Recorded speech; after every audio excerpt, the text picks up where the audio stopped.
is what many of us fail to understand.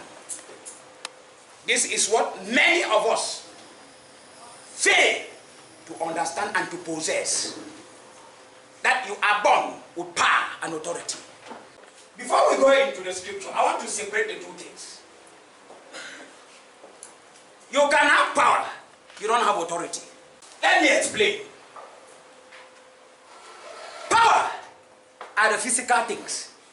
Authority is the spiritual. I take the example, a simple example of a police constable who has just left school. He stands at the runabout. He is stopping cars, carrying out traffic control, regulating the traffic. That policeman possesses two things. First, be you who. Those who are driving cars that are coming, some are more than his age. Is that not true? Yes. Some are ministers and directors. Is that not true? Yes. He's standing. When he raises his hand, that vehicle should stop. Do they stop? Yes. They stop. I take the case of a night watchman or a day watch. He is standing in front of a huge gate, taking note of those who are entering that house, that company, and those who are going out. If you say, the man who has employed you here is my own father, you are working for us, and that night watchman or day watch has never seen you, he's seen you for the first time, will he allow you to enter? No. Now, you have two things in the examples we have taken. There is power in it and there is authority. If you look at the power of a police constable, of a night watchman, or a day watch, if you look at their power, the power has been given. The power has been given by the state, not by himself. Because he is not standing there, she is not standing there by himself. He has been placed and given what? Power. Because if you have power and there's no authority, meaning you don't have power and authority. The two are separate, but there are two sides of the same coin. Operate together. They operate together. Yes. Power is given to you to carry out things. Authority then is the way you exercise the power. So the authority is the exercise. Power is to cause things happen, make things to happen. Authority reshape the things that you are causing to happen, to make them happen. Take note. Power is to cause things to happen. Authority is to shape those things that you cause to happen. Because you can abuse power. But if you have authority, you cannot abuse power. Meaning, authority is wisdom. Power and authority are like two sides of a coin. You have 100 francs, you have 50, that is a coin. This side has things that are written. This side has things that are written. You cannot separate them. If you take even a banknote, when you give this side, they'll recognize that even if they don't see the figure there, they'll recognize that this is 1,000, this is 500. So he who carries power carries authority. Now, the fact that the policeman is there, he carries power. And anyone who disobeys him while he's doing that circulation is disobeying the person who has put him there, the power that has put him there. Am I talking to somebody? Yes. Now, if he is exercising that power, he needs to exercise it with authority. Authority now is a wisdom.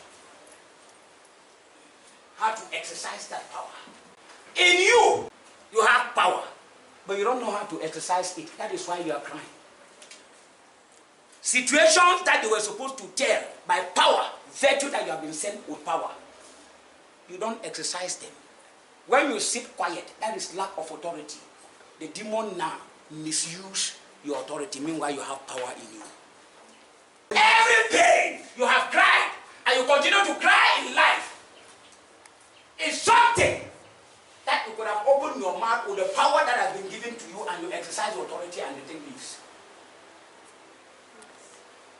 But we have always been weak because we don't recognize the power.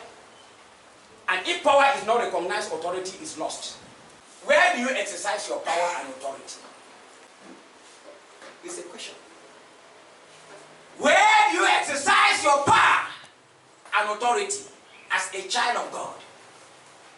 Either the power is misused, the authority is misused, or it is not used at all. Born with power and authority. Remember Jeremiah 1:5. God said to Jeremiah, before I called you, before you were formed in your mother's womb, I knew you. Please take note. Genesis chapter 1 verse 26. Let us make man. He says, in our own image. He started first with image. Please take note. In our own image, meaning God is a spirit.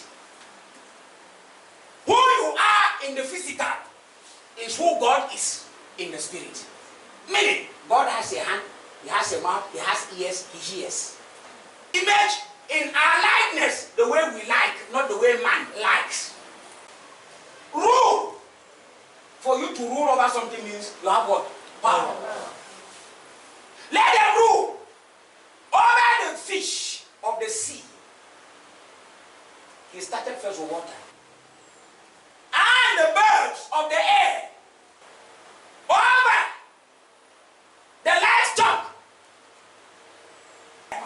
Say, I've been given. All terrestrial powers. The sea, the air, and the land. And no demon can live out of these three areas to attack you. It is in one of those kingdoms, two of those kingdoms, or three of those arms of government that they belong. But remember, before we are given this power and authority, we have first of all been made in the image and the likeness of one who knows where these things are situated. The Lord did not end there. Look, child of God, these are instructions concerning creation, who you are for this number of years that you have been on earth. He continues. He did not stop there. He talked of water, he talked of air, he talked of land, and he still added, overall, meaning something can come from any other area, but he has decided that those three, including all, over all the earth, the entire earth, and over all creatures that move along the ground.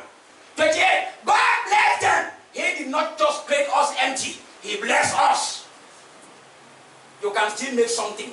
You don't pray on it. If they say something has been blessed, meaning He has laid His hands and said, go. He blessed them. Hear what He told them. Be fruitful and increase in number. Fill the earth and subdue it. Why has the Lord said fill the earth and subdue it? Because He knows if you fill the earth without subduing it, those things you have filled will subdue you. If you fill the earth without subduing it, those things you have filled in the earth will subdue you. Let's look at this. If God is talking here to you as a normal man who is sitting, it's not true. But He's talking to the power that is living inside you, not your physical body. That is why, if you are limiting yourself because of who you are, no, you are more than who you are because you have been asked to operate in the entire earth. You are supposed to be here and see visions and say things about America or any other continent. So if you are feeling the earth, manage the power that is feeling, so that the power that is subduing it should be more than the power that is feeling. If you feel a container without being able to cook it? Will you be able to merchandise it? No. And that is why Jesus gave back this power and authority to us in the book of Luke 10:19. You have been given that power. You have been given that authority to trample on them, walk on them, on snakes, scorpions, lions, beasts. Hear the word of God. I have given you. Do you believe you have been given? Are you doubting you have it? Are you willing or you are not willing? Like a child who has urinated in the napkin and cannot remove it. That's how we are sitting on top of our pain. Meanwhile, we have the hands to strip it off, remove the urine that we ourselves, we have urinated on our body and we sit on it. We are dancing, we are worshiping. I'm talking about sin. The Lord did not stop there. He went to Acts of the Apostles. Please take note of the scriptures. Chapter 2, verse 1 to 12. He sent the Holy Spirit. The day of the Pentecost. Acts chapter 2, verse 1 to 12. He sent the Holy Spirit to now reshape the power and authority the way we are supposed to use it. That is why on the day of the Pentecost, yes, the disciples were sent out. Is it not in the book of Luke? Now, the book of Acts. Jesus has already died and he was raised. But he gave the Holy Spirit. Before Jesus died, the disciples were casting out demons. But they did not know how to go about it. Remember, there was a child, a man who brought a child, and they could not cast out the demon. Is that not true? Yes. When they received the Holy Spirit, did they face such obstacles again? Yes. Meaning, the Holy Spirit is there to moderate, to shape that power and authority that has been given to us. That is why, in the absence of our Lord and our Savior Jesus Christ, you can readily stand on your feet very well and act in his name. We are talking about born with power and authority. Born, it is in you. Born with power. Why are you children of God saying, this is happening to me for this number of years? I look and laugh. I'm not saying that it's not supposed to happen. I just begin to look at your spiritual life. Because you don't need 1,000 days for the God who saved Daniel from the lion's den. The God who raised Jesus from the bottomless pit of the grave to abandon you. For the God of Israel never sleeps or slumber, nor are his hands too short to rescue us from the hands of any predator who is against us.